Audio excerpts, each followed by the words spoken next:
Hi, you guys. I recently had a unique experience and I can't wait to find a way to share it with you.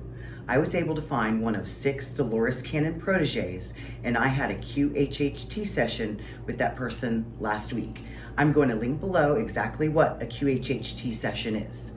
But the information that I walked away with was amazing. I can't wait to share it with the community. Last night, I stumbled across something so special. I had never seen it before. This is an hour and 48 minutes into the video that I've linked. And Dolores Cannon is showing some pictures that were taken in 2005, given to her in 2006, and this lecture, I believe, is 2011. As soon as I saw these pictures, I knew exactly what it was. I want you guys to take a look and then listen to what she says about it.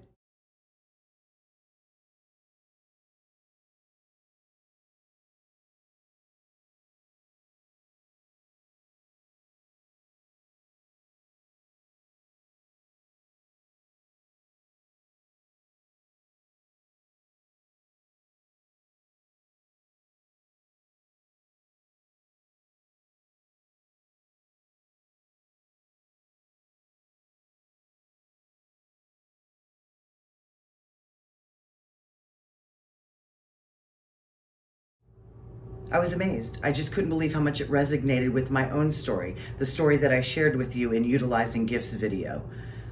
I'll just let you listen. It's just amazing.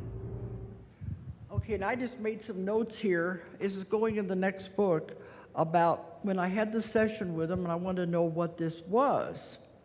They said this is the higher forces that are working with the planet, the ones that are trying to keep it in balance, working with the energy grids on both sides of the dimensions, this side and the other side.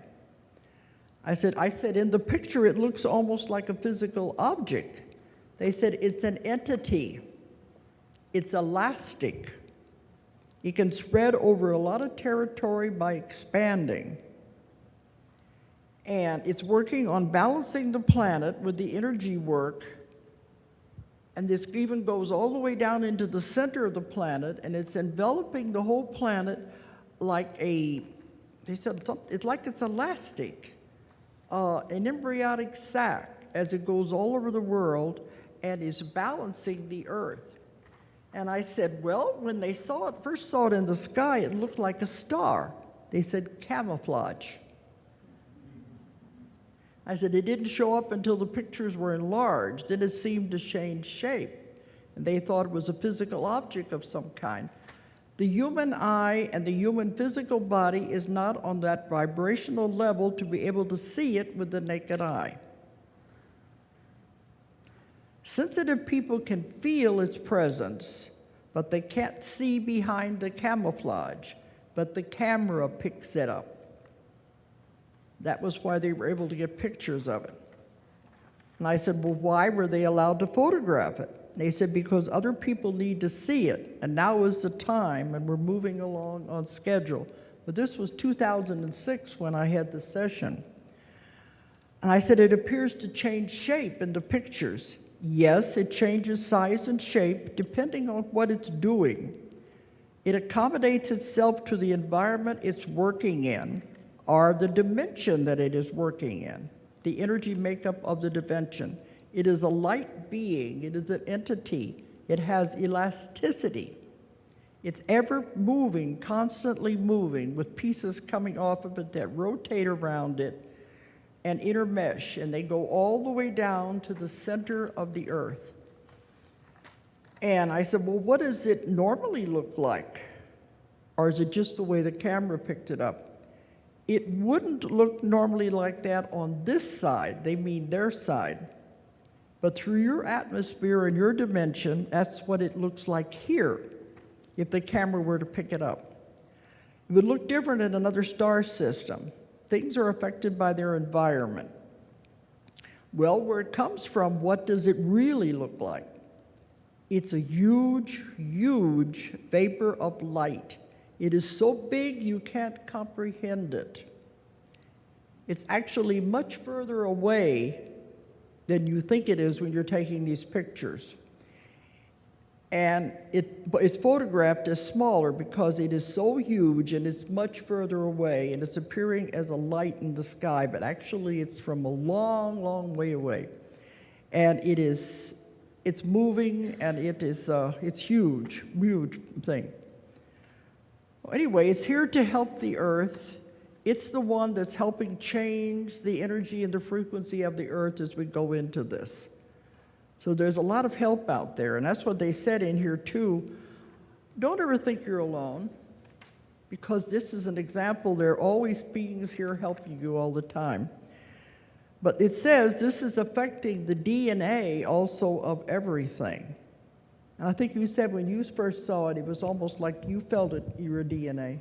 I remember now, I kept looking at, so I was feeling these vibrations and everything, and I said, I don't know what this is, but it's important. That's all I could feel, is this is really, really important. Because it said the image that's in the sky works on the outside into the center of the earth. It affects everything, the people, the animals, the plants, anything in the vicinity. Your DNA is also being affected because DNA is energy encoded into physical matter. This is light work, and it's part of the plan of the planet as it grows and develops and moves into the new earth, the new dimension. This is not the first time this thing in the sky has performed this type of work. This is what it does, and it comes when it's needed. So it says you need to know these things. Anyway, I've had some people send me pictures of UFOs. They think it's UFOs, like that scribble parts. And they said it was a UFO. They picked it up when they took the pictures. So anyway, I said, most people think of UFOs, and they were emphatic, no, this is not a UFO. It's higher than the angelic realms. Physicists will understand it one way. Scientists will have other explanations, but others will feel it at a soul level. So I've been holding on to those pictures since 2006, yeah. And I thought, well, maybe now I understand enough about the new earth. Maybe we can talk about it, and I can put it in a book and maybe understand it. But isn't it amazing? They said the human body and the human eye can't see it because of the frequency and vibration it is vibrating at. We see it as a star, as a light. The camera picks it up in a different way. But the woman, she gave it to me, and she said, I think maybe you're the one that can do something with it. She didn't want to just give it to anybody. So this is the first time I've ever shown the pictures and talked about them. So I'm hoping, can you understand a little bit about it, or is it too deep? You understand? Okay, so you're the first ones to know about this anyway. So we are advancing and we're moving. This is a very amazing time you're living in right now. Wonderful, wonderful things are happening. And for you to move, there are things you have to do. If you want to go with the new earth, first you got to get rid of karma. Remember I said karma holds you with the old earth. You have to come back and repeat. You got to get rid of the karma. The first thing to do with that is to forgive. Don't hold on to anything anymore. It doesn't matter. What if you had a terrible childhood? What if you had parents that abused you? Let it go. What if you had a bad marriage? Let it go. It's no longer important. Holding on to it, you create karma that holds you, and you have to turn back and come back again and again and again. Release it, let it go, it's not worth it. All right, guys, have an amazing weekend. Have an amazing holiday, and please don't forget to be out there looking up during the alignment. The 21st to the 28th, I believe that shine is going to show us something special. Keep watch. Bye-bye.